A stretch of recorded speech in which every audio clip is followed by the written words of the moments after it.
Hey, this is Mitch reaching out to you from lovely Medellin, Colombia. Today is March 20th, 2024, and if you're watching this, you are about to learn about the investor marketer role and specifically how to find investors eager to buy your wholesale deals.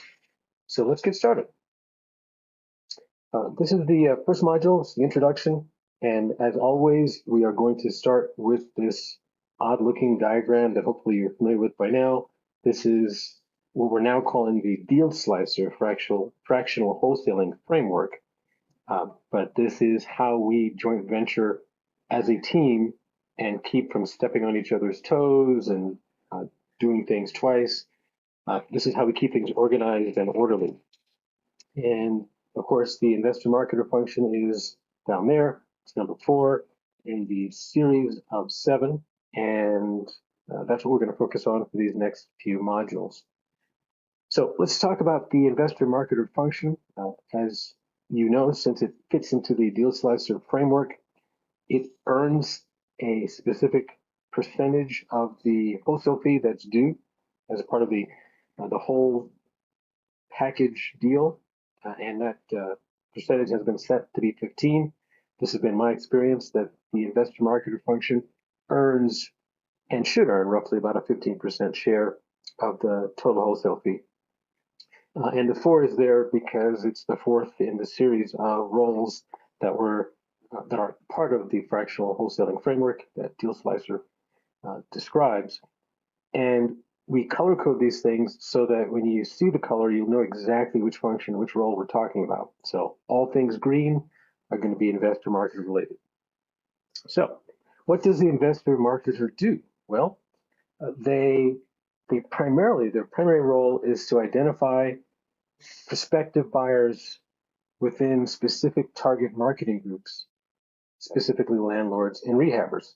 Just to kind of bring you up to speed, we have gone out there and found a seller that we could work with. We've struck a deal with that seller, putting their property under purchase and sale agreement, and now we're trying to see if we can actually make some money on this thing by finding an investor to sell it to.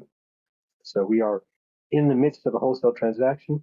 We found a seller to sell to us. Now we need to find an investor to buy from us so that we can make money in between.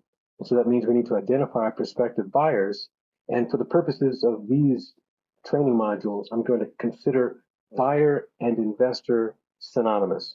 And when I'm talking about a buyer, I'm always talking about an investor. When I'm speaking the word investor, consider that I really mean a buyer. Sometimes I'll use one versus the other, oftentimes because buyer is shorter than investor on the page. But there are, generically speaking, there are 2 categories of buyers for most of the deals that we've got as wholesalers. There are people who want to buy deals because they're landlords and they want to put tenants in them.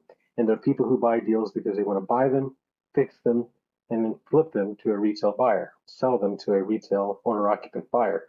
And they have 2 different motives, and we'll talk a little bit about that in a minute, but identifying those groups helps us figure out how we're going to reach those people.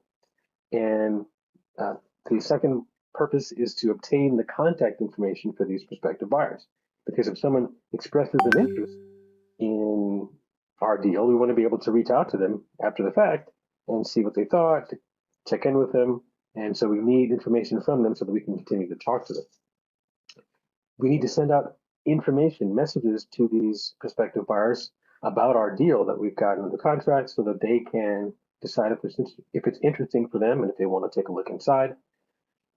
We need to qualify these folks to make sure that we're not wasting our time dealing with people who aren't going to be able to buy this from us.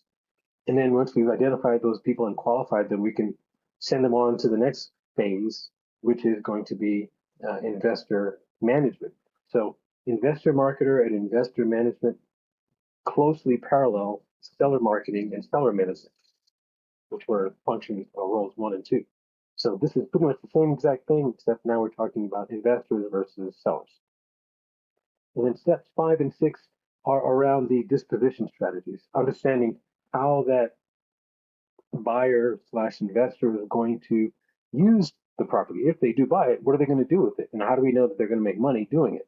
How do we analyze and estimate what their going to make, either as a landlord or as a rehabber, how much are they going to make doing this deal, and therefore how attractive this is to them, and perhaps suggesting it so that we can make it more attractive to them so that this thing sells quickly. So those are the roles and the functions of the investor and marketer.